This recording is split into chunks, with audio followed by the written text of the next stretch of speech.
부모님한테서 어릴 때 그런 영향을 받았어요. 아, 부모님한테 예를 들어 영향을 받는다. 부모님이 만약에 예를 들어서 부모님 중에 한 사람이 리플리 증후군에 있었어. 아니면 둘 다 있었던가 해서 만약에 그렇게 만들어진 그런 피해자가 되는 거 아니에요. 어떻게 보면 가족관계, 이 인간관계에서 피해자가 만들어지는 거잖아요. 자, 그런데 문제는 뭐냐면 내가 피해를 입었다고 해서 내가 그렇게 된다는 건 그건 말이 안 되는 얘기예요.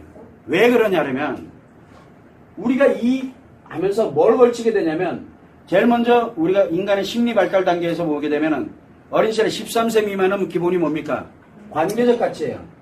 좋은 관계든 관계에 관련되어 있는 우리가 인간관계에 관련되는 걸 우리는 관계 적응기라고 얘기를 했잖아요. 그럼 인간관계에 적응을 해요. 적응을 할 때 나쁜 인간관계, 좋은 인간관계, 아 이런 건 나쁜 관계야, 이런 건 좋은 관계야를 적응을 하게 만드는 거거든요. 그러면 이 부모님으로부터 뭘 배웠을 것 같아요? 좋은 인간관계, 나쁜 인간관계에 관련되는 걸 이미 배웠어요. 자, 그리고 난 다음에 가는 게 뭡니까? 자아형성기예요. 자아형성을 할 때는 이거는 나쁜 거, 이거는 좋은 거 하면서 자기 나름대로 생각 기준을 만들어가는 게 자아형성기거든요. 그런데 뭐가 문제인데요?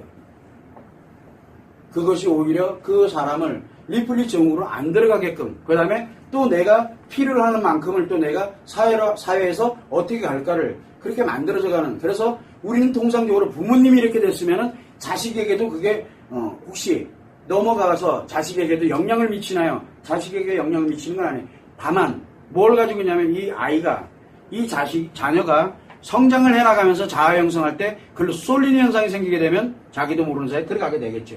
물론 위험성은 있어요. 그러나 그렇다 그래서 그렇게 부모님이 리플리 증후군에 있었다 그래서 그 아이가 리플리 증후군에 들어간다는 건 그거는 단정적으로 가면 안 돼. 오히려 그거를 더 정확하게 볼 수 있는 눈을 가질 수도 있어요.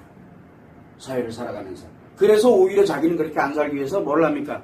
의미와 가치를 더 정확하게 숙주 삼는 게 아니라 더 정확하게 추구를 해가려고 노력할 수도 있다는 얘기예요. 그거는 그 사람의 몫이지, 그 자녀의 몫이지 부모님한테 연결을 줘서는 안 되는 거예요. 이거는 부모님의 몫이지 바로 인생은 누구의 몫입니까? 다 자기 몫이에요. 인생을 살아가는 거는. 그거를 참고를 해드려요. 부모님이 그랬다고 손치더라도 나도 그렇게 산다? 그거는 큰 착각이에요. 그래서 절대 우리가 치료를 해드리거나 뭐를 할 때 뭘 따집니까? 부모님 물어야 될 이유가 없는 거예요. 다만 그런 환경에 있었다 그러면 노출은 돼 있었어요. 노출은 돼 있었지만 오히려 노출됐기 때문에 정반대로 또 아닌 길로 살아갈 수 있는 확률도 굉장히 높다는 거예요. 그래서 제가 가끔 얘기를 많이 할 때 폭력 가정에서 자랐다 그래서 폭력을 쓰진 않습니다. 물론 쓰려고 들면 얼마인지 쓸 수 있어요. 그게 뭔지를 알고 있기 때문에. 그래서 제가 웃으면서도 예전에 우리 포럼하면서 질문 답변할 때도 많이 하잖아요. 나는 세상에서 제일 싫어하는 게 폭력과 뭡니까? 학대예요. 저는 그거는 절대 용납을 안 해요. 지금도. 그런데 내가 살아온 삶은 폭력 속에서 살아왔어요. 그런데 그렇다고 내가 폭력을 쓰느냐? 그건 아니에요. 그게 정말 싫거든요. 그래서 나도 싫어요. 물론 어떤 사람은 그렇게 해서 내가 피해를, 그래 세상을 향해서 막 이렇게 살아갈 수도 있었어요. 근데 저는 그렇게 살질 않았어요. 그뿐이에요. 왜?